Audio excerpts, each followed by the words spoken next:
warahmatullahi wabarakatuh. Saya Tunggu Kamarudin SPDI sebagai pengurus Forum Majelis Taklim Kabupaten Aceh Timur sekaligus pengurus kajian Tastafi Kecamatan Perlak.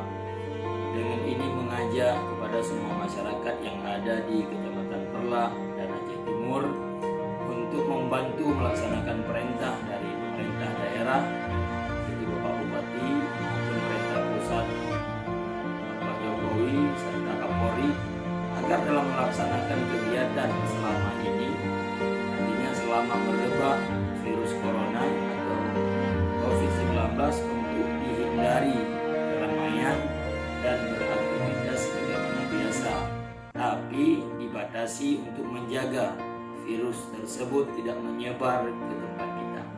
Mohon atas kesadaran dan dukungan kita bersama untuk melaksanakan sesuai dengan perintah. Demikian, assalamualaikum.